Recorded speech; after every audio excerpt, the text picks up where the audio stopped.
नमस्कार, मैं संभव शुक्ला। अभी मैं मौजूद हूँ मऊ के सदर विधानसभा क्षेत्र में। मेरे साथ मेरे आज के मेहमान हैं जो यहाँ से सुभाषपा और समाजवादी पार्टी गठबंधन से जो प्रत्याशी हैं अब्बास अंसारी, उनके छोटे भाई उमर अंसारी। उमर भाई, बहुत बहुत स्वागत है आपका। बहुत बहुत धन्यवाद भैया, आपको और आपके दर्शकों को।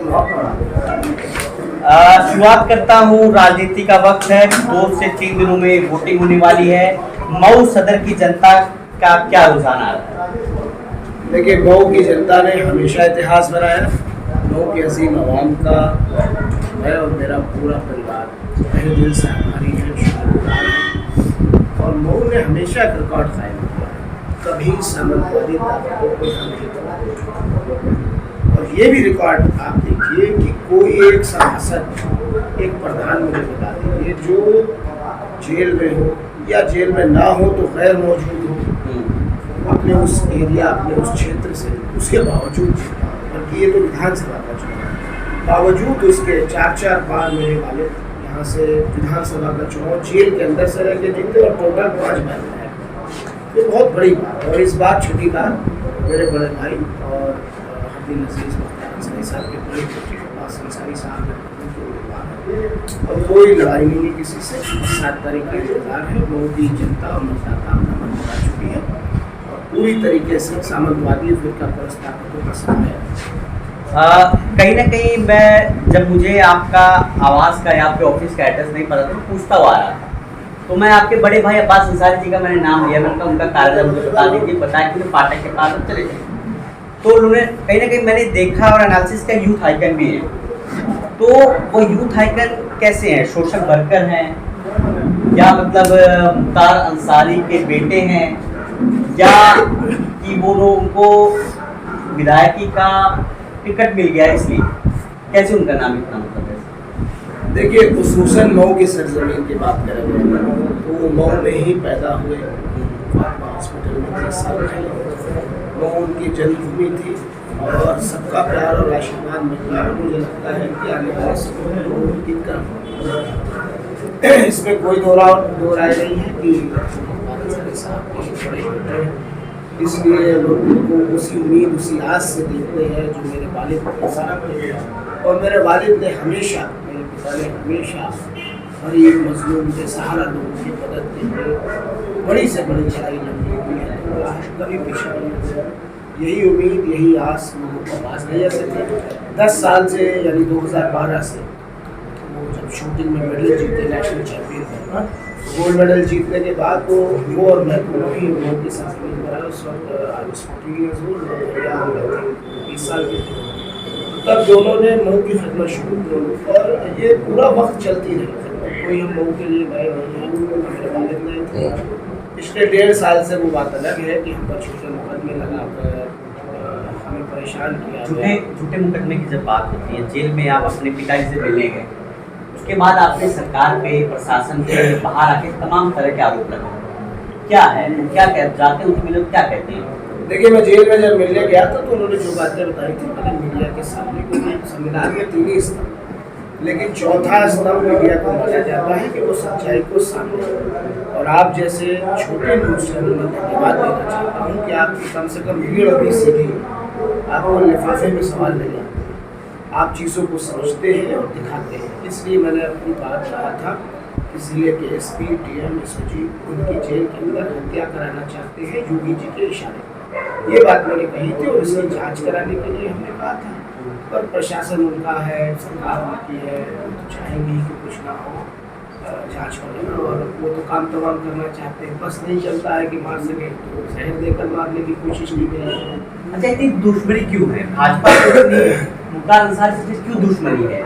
तमाम अपराधी भी हैं और तमाम लोग जेल में बंद हैं, तो उन्हीं का नाम क्यों हमेशा आता है? प्रशासन हमेशा उन्हीं को क्यों परेशान करती है? देखिए, हम लोग तो तब पैदा भी नहीं हुए थे, लेकिन जो चीज़ें गरीब आवाम से सुनी, यहाँ सामंतवाद का असल मतलब ये, मतलब गरीब को दबाया और कुचला जाता है। अगर राशन की दुकान पर राशन भी दिया गया तो पैसा नहीं दिया गया, ठेले पर भी कोई सामान खरीदा तो डाक के रखा दिया। ये स्थिति मुहम्मदाबाद, गाजीपुर में बनाई गई थी। जब मेरे फादर क्या, मेरी ये 5th जनरेशन है पॉलिटिक्स में। 100 साल से, पिछले 100 साल से मेरा परिवार खिदमत कर रहा है लोगों की। जब से देश गुलाम था तब से आंदोलन किए, 12 स्वतंत्रता संग्राम सेनानी रहे और इंडियन नेशनल कांग्रेस के प्रेसिडेंट रहे मेरे परदादा 1926-27 में। तो ये हमारे खून में थी राजनीति। और दूसरी बात ये जो आपने पूछा कि मुख्तार अंसारी टारगेट पे क्यों, मुख्तार अंसारी टारगेट पे इसलिए है कि वो गरीबों की आवाज़ है। गरीब उनसे जुड़े हुए हैं। यहाँ 2 तबका है, एक जिनका शोषण होता है और एक जो शोषण करते हैं। जिनका शोषण होता है वो हमारे साथ है और आज तक है और आगे आइंदा भी रहेंगे। और जो शोषण करते हैं वो चंद लोग हैं, वो हमारे खिलाफ है, वो साम्राज्यवादी फासिस्ट। वो हमें कोई लगे, हमसे चिड़े, उनकी आंखों में हम खटकते हैं, हमारे मुँह पर भी कोई फर्क नहीं। एक वीडियो अब्बास अंसारी साहब की बहुत वायरल हो रही है कि कराई जा रही है कि सरकार बनने के जो अधिकारी यहाँ हैं वो तक यही रहेंगे, उनको ट्रांसफर नहीं करने देना है। अखिलेश यादव जी कह के आए हैं, इसका क्या मतलब? देखिए, पहली बात तुम्हें बता दूं, वो वीडियो कराई जा रही है। वो वीडियो पूरी मैंने भी देखी कि उन्होंने कहा कि जिन्हों हमारे लोगों मुकदमे दर्ज हुए हैं, हाँ, उनको ऊपर सही तरीके से वही अधिकारी जांच करेंगे और इन्वेस्टिगेशन करेंगे, सही या गलत। अब मैं आपको जवाब जी, आपका प्रश्न, ये वीडियो वायरल कराई जा रही है भारतीय जनता पार्टी के IT सेल द्वारा। उनको पता है कि मऊ के अंदर पूरे जनपद में वो सारी सीट हार रहे हैं और अगर मऊ सदर की बात करूं तो सामंतवादी फासिस्ट लोगों की जमानत सब कोई अब रोक नहीं सकता और जनता मन बना चुकी है इस चीज़ को। अब कुछ ना कुछ तो करना है। पूरे 5 साल मेरे फादर, मेरे वालिद का, मेरे पिता का नाम लेकर चुनाव लड़े, उनको ये तोड़ा, ये बुलडोजर किया, ये उनकी बीवी पे मुकदमे, उनके बच्चों पे मुकदमे, उन्हीं का नाम लेकर आज तक पॉलिटिक्स चल रही है। तो अब 7वां और अंतिम चरण है, उनका बेटा चुनाव लड़ रहा है और इतनी आलिशान समर्थकों की भीड़ जुड़ रही है। आज की जनसभा देखिए, अखिलेश जी आए थे, लाखों लोग थे। मुझे लगता है 1/4 आदमी भी इसके नहीं थे योगी जी, बल्कि प्रदेश के मुखिया, मुख्यमंत्री। तो इस वजह से ये वायरल कराई जा रही है कि कम से कम कुछ लाभ, कुछ फायदा इस आखिरी चरण में मुख्तार अंसारी का भी तो अब्बास अंसारी का नाम बचाकर ले लें और इनके ऊपर भी वही इमेज पोर्ट्रे कर दी जाए, वही इमेज बना दी जाए इनकी भी कि गुंडा है, माफिया है। एक बार कोई नहीं कहेगा कि 16 वर्ल्ड कप खेला, एक बार कोई नहीं कहेगा कि 9 मेडल जीते, एक बार कोई नहीं कहेगा कि सबसे फास्टेस्ट नेशनल चैंपियन जूनियर में ही रहकर बन गया। कोई सिफत नहीं बयान करेंगे। अगर बुराई तिल बराबर भी है तो उसको पहाड़ बनाकर दिखाओ। ये प्रोपेगेंडा। एक निजी सवाल मैं आपसे पूछूंगा कि पापा जेल में हैं सालों से और आप लोग काफी फेस कर रहे हैं जब से बीजेपी गवर्नमेंट आई है, ऐसा आप आरोप नहीं, पहले से ही फेस कर रहे हैं। तो घर में जब बात होती है मम्मी से, सांसद हैं अफजल अंसारी साहब से, आप जब बैठते हैं तो क्या चर्चा होती है? और जब आप आवाम के बीच में आप लोग जाते हैं, जो उनके समर्थक हैं, जो उनके फैन हैं, तो कहते नहीं है कि उनको वापस लाइए? देखिए, सारे समर्थक और जितने चाहने वाले हैं, फैमिली के लोग सब जागरूक हैं, सब जानते हैं कि न्यायपालिका के अंदर है सारे। मेरे फादर को दिखाया जाता है कि पूरे देश के सबसे बड़े गुंडे अपराधी है, टॉप है, माफिया। आप गूगल पे आप सर्च मारेंगे टॉप 10 माफिया में, हाँ, टॉप फर्स्ट भी कर सकते हैं भाई, वो कुछ भी कर सकते हैं। मैं आपको ये बता रहा हूँ कि अगर वो इतने बड़े गुंडे अपराधी और माफिया है, आज तक एक मुकदमे में 8 साल से गवर्नमेंट है मोदी जी की देश के अंदर, 5 साल से योगी जी की गवर्नमेंट थी, एक मुकदमे में आज तक कंक्लूशन क्यों नहीं करा पाए, क्यों नहीं गवाही हुई? क्योंकि सारे मुकदमे झूठे लगाए गए। एक मुकदमा है जो सन 2005 से पहले का है मेरे फादर, सारे के सारे मुकदमे 2005 के बाद प्रोपेगेंडा के तहत उनके ऊपर लगाए गए हैं। उनके राजनीतिक बढ़ते हुए कद को देखकर, राजनीतिक पूर्वाग्रह की भावना से उनको बर्बाद करना, मिटाने के लिए उनको ये लक़ब नवाजा गया और उनके ऊपर सारे झूठे मुकदमे लगाए गए। मैं चैलेंज दे रहा हूँ, टॉप 10 माफिया की सूची जारी करें ना, गूगल नहीं, सरकार जारी करे मुकदमों के हिसाब से। 106 मुकदमे वाला बड़ा माफिया है कि 22 मुकदमे वाला बड़ा माफिया है? मुझे बताइए, आप बताइए। ये नाम नहीं लेंगे इनके स्वजाति के, इनके जो गोद में बैठे हैं माफिया। 7 साल से विजय सिंह दाऊद इब्राहिम, बताइए इस देश का सबसे बड़ा अंडरवर्ल्ड डॉन है कि नहीं, है ना? बिल्कुल। इस देश का सबसे बड़ा अपराधी भगोड़ा दाऊद इब्राहिम का दोस्त फाइली विजय सिंह और मोदी जी की कॉन्स्टिट्यूएंसी में 7 साल से है और जेल के अंदर रहते हैं, बीएचयू में रहते हैं, इलाज कराने के नाम पर ऐसे कमरों में आराम फरमा रहे हैं। कौन मना कर सकता है, कौन सवाल उठा सकता है? प्रदेश के मुखिया जाकर 3-3 घंटे जेल के अंदर चाय नाश्ता और कॉफी पी रहे हैं उनके साथ। अखिलेश जी ने कहा है आप जांच करवाइए। तो अपने मेरी गोद में जो बैठा है उनके भतीजे सुशील सिंह सारे दाग अच्छे हैं, उनके सहयोगी घटक दल से जेडीयू से धनंजय सिंह वो बहुत अच्छे हैं, 25,000 का इनाम है, भगोड़े हैं लेकिन वो स्वीकार है।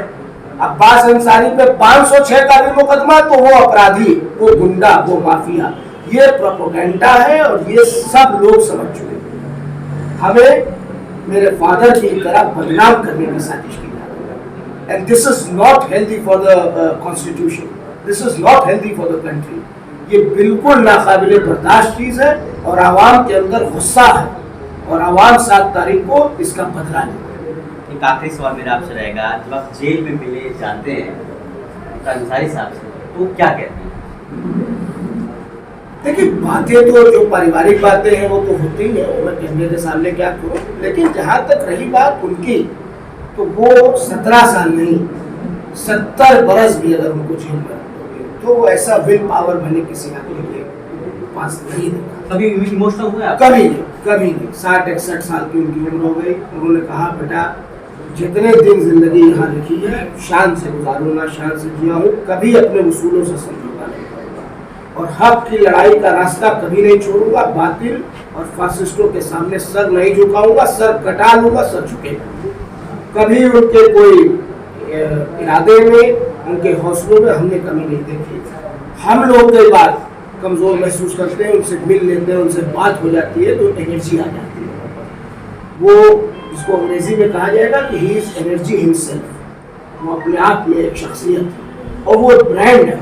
तभी प्रदेश का मुख्यमंत्री 4 बार दिन में नाम लेता है, बिना नाम लिए खाना नहीं जम रहा। 8,000 देश में है विधायक, 8,000 से ज्यादा, 403 प्रदेश में। क्या वजह है कि मुख्तार अंसारी हर मीटिंग में, मऊ भी, गाजीपुर भी, बलिया भी, चंदौली भी, आजमगढ़ भी, बनारस भी, पूरे पूर्वांचल उत्तर प्रदेश में। और यही मोदी जी का हाल। मोदी जी भी पिछली बार आए थे, कटप्पा बनाकर गए थे, जनता ने मुंह पे काली पोत दी, इस बार तो आए भी नहीं है। देखिए हो सकता है कल आए कि ना, अभी तक नहीं आए। आप प्रशासन पे आरोप लगा रहे हैं, सरकार पर आरोप लगा रहे हैं, क्या लग रहा है अगर अखिलेश यादव मुख्यमंत्री बनते हैं तो क्या हालात सुधरेंगे? लेकिन मैं बस ये कहना चाहता हूँ कि किसी की गवर्नमेंट हो, पर्सनल तौर पर दुश्मनी जाती तौर पर नहीं निभानी चाहिए। ये हेल्दी नहीं है लोकतंत्र के लिए, डेमोक्रेसी के लिए, कॉन्स्टिट्यूशन के लिए, कंट्री के लिए।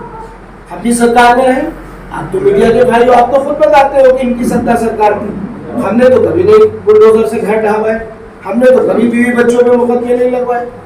क्या वजह है कि 23 बरस की मेरी उम्र, मेरे ऊपर 3 मुकदमे, तीनों झूठे मुकदमे। अगर झूठे नहीं होते तो आपके सामने यहाँ बैठा होता है, सरकार मुझे छोड़ती है। सुप्रीम कोर्ट तक सरकार गई मेरी बेल के खिलाफ। मेरे ऊपर जो 2.5 लाख में केस लगा उसके खिलाफ सुप्रीम कोर्ट। कौन से मुकदमे हैं आपके? मेरे ऊपर 2 सिविल के मुकदमे और एक 107-16 का मुकदमा इलाहाबाद में।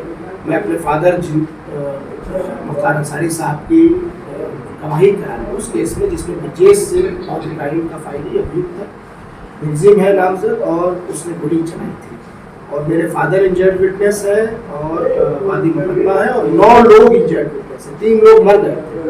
उसमें मैं पैरोकार के हैसियत से कोर्ट में गया था और वहाँ से मुझे पुलिस ने अरेस्ट कर लिया, ये दिखाकर कि मैं ब्रजेश सिंह को मारने आया। वहाँ से साथ आपके बड़े भाई अब्बास अंसारी के साथ? नहीं, ये बिल्कुल गलत बात है। सिर्फ मैं था और मेरे साथ मेरी गाड़ी में 2-4 लोग और थे। अरेस्ट करने के बाद ये दिखाया गया कि हम असलहों से लैस थे और हम ब्रजेश सिंह को नुकसान पहुंचाने और मारने के लिए से आए थे। सारी चीज़ों को खंगालने के बाद 12 घंटा तक हमें बैठाने के बाद, पूछताछ तलाशी के बाद, जब सुई की नोक भी नहीं मिली और IPS महोदय को ये महसूस हुआ कि he is a literate boy, ये पढ़ने लिखने वाले अच्छे खानदान का बच्चा है, उन्होंने मुझसे कहा कि देखिए हम लोगों पे बहुत प्रेशर है। उस वक्त आई थिंक रूरल SP थे सौरभ दीक्षित साहब, उन्होंने कहा और फिर मेरे ऊपर FIR हुई, निजी मुचलके पे मुझे छोड़ा गया। और ये सब अन्याय है और हम लोगों ने ये कभी नहीं किया। और मैं इनको यही बताना चाहता हूँ जो अधिकारियों की बात कर रहे हैं, जांच होना इसलिए जरूरी है कि एक लकीर खींची जाए, एक नजीर पेश होनी चाहिए कि आइंदा आने वाले वक्त में, मान लीजिए सपा की सरकार है, मैं भारतीय जनता पार्टी के समर्थकों पे बुलडोजर चलवाऊं गैर कानूनी तरीके से, गलत है ना। इसी तरह से जो गैर कानूनी तरीके से कार्रवाई मऊ में, पूर्वांचल में, पूरे उत्तर प्रदेश में, हिंदुस्तान में सैकड़ों लोगों के घर ढहा दिए, मकान, कारोबार खत्म कर दिया, यहाँ तक कि लाखों लाख रुपया लेकर पुलिस वालों ने अपने घर बनवा लिए, गाड़ियां फॉर्च्यूनर खरीदी, सिर्फ पैसा घूस के नाम पे लेके नाम डाल दूंगा तुम्हारा, मैं STF से हूँ, मैं क्राइम ब्रांच से हूँ, मैं SOG से हूँ। अभी मुख्तार अंसारी के साथ बैंगलोर के FIR कर देंगे। लोगों ने कर्जा ले लेकर पैसा दे दिया, इसीलिए ये बात कही गई और उसको भी टेम्पर्ड करके तोड़ मरोड़ के बात पेश की गई। पूरी बात ये है कि सरकार बनेगी, हमने अखिलेश भैया से कहा है कि जो अधिकारी हैं उनको यहाँ रखा जाए, ताकि जब ट्रांसफर हो जाएंगे तो फिर वो कहीं चले जाएंगे, उनका जो उन्होंने कार्रवाइयाँ की हैं गलत, उसका हिसाब किताब नहीं हो सकता। पहले उसकी जांच कराई जाएगी सरकार के द्वारा, जांच कराकर जो गलत पाया जाएगा उसके ऊपर कानून की कार्रवाई की जाएगी, कड़ी से कड़ी की जाएगी और होनी भी चाहिए। इसमें ऐतराज की क्या बात है, बिल्कुल नहीं होनी चाहिए। इसको दिखाया जा रहा है, मीडिया फिर प्रोपेगेंडा बना रही, विवादित बयान और हेट स्पीच। हम अगर जांच कराने की बात करते हैं तो हेट स्पीच है, कोई गोली मारो की भी बात करता है तो एक बार भी नजर नहीं उठा के देखेंगे, तो ये नाइंसाफी बहुत गलत है, ये नहीं होनी चाहिए। बहुत धन्यवाद। अभी मेरे साथ मौजूद थे जो मऊ सदर से जो यहाँ से प्रत्याशी हैं अब्बास अंसारी, छोटे भाई, से बात की। नमस्कार, आशुतोष पाठक के साथ मैं, ठीक है।